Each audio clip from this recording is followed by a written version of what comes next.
ನಾನು ಒಂದಷ್ಟು ವಿಡಿಯೋಸ್ ಹಾಕಿದ್ದೆ. ಆ ವಿಡಿಯೋಸ್ಗೆ ನನಗೆ ಒಂಥರ ವಿಚಿತ್ರವಾದ ಕಾಮೆಂಟ್ಸ್ಗಳು ಬಂತು. ಆಮೇಲೆ ಒಂದೇ ಥರದ ಕಾಮೆಂಟ್ಸ್ಗಳು ಬಂತು. ಅದರಲ್ಲಿ ಮುಖ್ಯವಾದ ಕಾಮೆಂಟ್ ಏನಂತ ಅಂದರೆ, ನೀವು ನಿಮ್ಮ ತಂದೆಯ ಹೆಸರನ್ನು ಹಾಕ್ಕೊಂಡಿದ್ದೀರಾ, ಆ ಹೆಸರನ್ನು ತೆಗೆದು ನೀವೇನು ಮಾಡಬೇಕು ಮಾಡಿ, ನೀವು ಏನಾದರೂ ಮಾಡಬೇಕು ಕೆಲಸ ಅಂತ ಅಂದರೆ ಆ ಹೆಸರನ್ನು ಫಸ್ಟ್ ತೆಗೀರಿ, ಯಾಕೆಂದರೆ ಅವರಿಲ್ಲದೆ ನಿಮ್ಮ ಅಸ್ತಿತ್ವ ಇಲ್ಲ ಅಂತ. ನಾನು ಇದನ್ನೆಲ್ಲ ಮಾತಾಡೋಕ್ಕೆ ಇಷ್ಟಪಡಲ್ಲ, ಆದರೆ ನಾನು ಮಾತಾಡಲೇಬೇಕಾದ ಪರಿಸ್ಥಿತಿ. ಯಾಕೆಂದರೆ ನಾನು 10 ವರ್ಷ ಇದ್ದಾಗಲೇ ನಮ್ಮ ತಂದೆಯವರು ನನ್ನ ಜೀವನದಿಂದ ಆಚೆ ಹೊಟ್ಟೋದ್ರು. ಇವತ್ತು 24 ವರ್ಷ ನಂತರ ಸಹ ಅವ್ರನ್ನ ನಾನು ಹುಡ್ತಾನೇ ಇದ್ದೆ.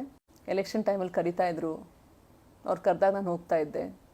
ಮನೆ ಮನೆಗೂ ಹೋಗಿ ಅವ್ರು ಗೆಲ್ಲಿ ಅಂತ ಎಲ್ಲರಲ್ಲೂ ಪ್ರಾರ್ಥಿಸ್ತಾ ಇದ್ದೆ, ಅವ್ರನ್ನ ಗೆಲ್ಲಿಸಿ. ಆವಾಗ ನಾನು ತುಂಬ ಒಳ್ಳೆ ಮಗಳಾಗಿದ್ದೆ, ಆದರ್ಶ ಮಗಳು. ಎಲ್ಲರಿಗೂ ನಾನು ಬೇಕಾಗಿತ್ತು, ಯಾಕೆಂದರೆ ಎಲ್ಲ ಅವ್ರ ಇಷ್ಟಂಗೆ ಕೆಲಸ ಮಾಡ್ತಾಯಿದ್ದೆ. ಆದರೆ ಇವತ್ತು ನಾನು ನನ್ನ ಬಗ್ಗೆ ಒಂದು ಬಾರಿಗೆ 24 ವರ್ಷ ನಂತರ, 20 ವರ್ಷ ಮುಂಚೆ ನನಗೆ ಹೇಳ್ದೆ ಕೇಳದೆ ಅವ್ರು ಬೇರೆ ಒಂದು ಕುಟುಂಬನೇ ಕಟ್ಕೊಂಡ್ರು. ಶ್ರೀರಾಮಚಂದ್ರನ ವನವಾಸಕ್ಕೆ ಕಳಿಸ್ತಾರೆ ಕೈ. ಆ ನೋವಲ್ಲಿ ದಶರಥ ಮಹಾರಾಜ ಸತ್ತೋಗ್ಬಿಡ್ತಾರೆ. ಭರತ ರಾಮನ ಚಪ್ಪಲಿನ ಅವನ ಸಿಂಹಾಸನ ಇಟ್ಬಿಟ್ಟು ಪೂಜೆ ಮಾಡ್ತಾನೆ, ಇಲ್ಲ ನೀನೇ ರಾಜ ಅಣ್ಣ ಅಂತ. ಕೈಗೆ ರಾಮನೇ ತುಂಬ ಇಷ್ಟ, ಆದರೆ ತನ್ನವನ್ನು ಮಗಂಗೋಸ್ಕರ ಈ ಕೆಲಸ ಮಾಡ್ತಾಳೆ. ಆದರೆ ಇಲ್ಲಿ ನನ್ನ ತಮ್ಮನೂ ನನ್ನ ಸ್ಟೆಪ್ ಬ್ರದರ್, ಅವನು ಭರತೂ ಅಲ್ಲ, ನನ್ನ ಮಲ್ತಾಯಿ ನಮ್ಮ ಚಿಕ್ಕಮ್ಮ ಅವರು ಕೈ ಅಲ್ಲ, ನಮ್ಮ ತಂದೆ ದಶರಥರಲ್ಲ. ಆಮೇಲೆ ನಾನಿದ್ದೀನಲ್ಲ, ನಾನು ವನವಾಸ 14 ವರ್ಷ ಅಲ್ಲ 24 ವರ್ಷ ಜೀವನ ಪೂರ್ತಿ ನಾನು ವನವಾಸದಲ್ಲೇ ಇದ್ದೀನಿ. ಆದರ್ಶ ಮಗಳಾಗು, ಮಾದರಿಯಾಗು, ಆದರ್ಶ ತಂದೆ ಆಗಬಾರ್ದಾ? ಇವ್ರು ಮಾಡಿದೆಲ್ಲ ಸರಿ, ನಾನು ಪ್ರಶ್ನೆ ಮಾಡಿದ್ರೆ ಅದು ತಪ್ಪು, ನಾನು ನ್ಯಾಯ ಕೇಳಿದ್ರೆ ಅದು ತಪ್ಪು, ನಾನು ಏನಾದರೂ ಮಾಡಿದ್ರು ಅದು ತಪ್ಪು. ನೀವೆಷ್ಟು ಜನ ಚಿಕ್ಕಮ್ಮಂದಿರನ್ನ ನೋಡಿದ್ದೀರಾ? ಮೊದಲನೇ ಮದುವೆಯ ಮಕ್ಕಳನ್ನು ಅವರು ಮುಂದೆ ಬೆಳೆಸ್ತಾ ಇರೋದು.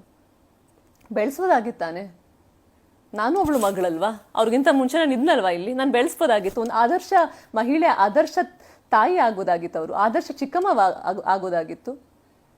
ಆಮೇಲೆ ನನ್ನ ತಂದೆನ ಆದರ್ಶ ತಂದೆ ಮಾಡ್ಬೋದಾಗಿತ್ತು. ಯಾಕೆಂದರೆ ಹೋದ ಎಲೆಕ್ಷನಲ್ಲಿ ನಮ್ಮ ತಾಯಿಯವರು, ಅವ್ರಿಗೆ ಏನೂ ಬೇಕಾಗಿಲ್ಲ ನಮ್ಮ ತಂದೆ ಜೊತೆಲಿ, ಆದ್ರೂ ಎಲೆಕ್ಷನ್ ಬಂದು ಕ್ಯಾಂಪೇನ್ ಮಾಡಿದ್ರು ಅವರು. ಆದರೆ ನಮ್ಮ ತಂದೆಯವ್ರು ಕಪಾಳು ಕೊಡಿದ್ರು. ನಮ್ಮ ಚಿಕ್ಕಮ್ಮನ ಮಗ ಆ ಹುಡುಗ ನನ್ನ ತಮ್ಮನಿಗೆ ಹೊಡೆದ, ಅವನ ಮೇಲೆ ಕೈ ಎತ್ತಿದ. ಇದೆಲ್ಲ ಸರಿನಾ? ಮನೆಯಿಂದ ಅವ್ರು ಸಾಮಾನು ಆಚೆ ಹಾಕಿದ್ರು, ಇದೆಲ್ಲ ಸರಿನಾ? ಈ ಹೋದ ಎಲೆಕ್ಷನಲ್ಲಿ ನಾನು ಮೋದಿಜಿಯವರು ನಮ್ಮ ಚನ್ನಪಟ್ಟಣಕ್ಕೆ ಬಂದಿದ್ರು, ಪ್ರಧಾನಮಂತ್ರಿ ಅವರವರು. ಯಾರಿಗಿಚ್ಛೇರಲ್ಲ ಅವ್ರು ಭೇಟಿ ಮಾಡಬೇಕು ಅಂತ.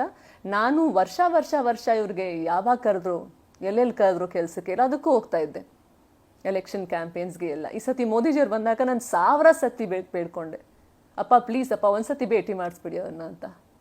ಒಂದ್ಸತಿ ಭೇಟಿ ಮಾಡಿಸ್ಬಿಡಪ್ಪ, ನನಗೂ ಭೇಟಿ ಮಾಡೋಕೆ ತುಂಬ ಇಚ್ಛೆ ಇದೆ, ನನ್ನೂ ಭೇಟಿ ಮಾಡಿಸ್ಬಿಡಿ. ನನ್ನ ಭೇಟಿ ಮಾಡಿಸಿಲ್ಲ ಅವರು, ಬೇಕಂತ ಭೇಟಿ ಮಾಡಿಸಿಲ್ಲ. ಇದೆಂಥ ನ್ಯಾಯ? ನೀವೆಲ್ಲರೂ ನನ್ನ ಪ್ರಶ್ನೆ ಕೇಳ್ತೀರಲ್ವಾ, ಇಲ್ಲಿ ಮುಕ್ತವಾಗಿ ಮಾತಾಡ್ತೀರ ಅನ್ಸೋದು. ಯಾಕೆ ನಾನು ಆಕ್ಸೆಸಿಬಲ್ಲು, ನನ್ನ ನೀವು ರೀಚ್ ಮಾಡ್ಬೋದು. ಆದರೆ ಅವ್ರನ್ನೂ ಪ್ರಶ್ನೆ ಕೇಳಿ, ಯಾಕೆ ಇಂಥ ಪರಿಸ್ಥಿತಿ ನಿಮ್ಮ ಮನೆಯಲ್ಲಿ, ನೀವೇನಕ್ಕೆ ನಿಮ್ಮ ಮಗಳಿಗೇನು ದಾರಿ ತೋರಿಸಿಲ್ಲ ಅಂತ. ನಾನು ಒಂದು ಸಣ್ಣ ವಿಡಿಯೋನ, ಯಾರೋ ಒಬ್ಬ ಹುಡುಗ ಆ ಒಂದು ಚಿಕ್ಕ ವಿಡಿಯೋನ ಹಾಕ್ಕೊಂಡ್ರು ಅಲ್ಲಿ ಚನ್ನಪಟ್ಟಣದಲ್ಲಿ, ಒಂದು ಸಣ್ಣ ವಿಡಿಯೋನ ಹಾಕ್ಕೊಂಡ್ರು. ಆ ವಿಡಿಯೋ ನೋಡಿಬಿಟ್ಟು ನಮ್ಮ ತಂದೆಯ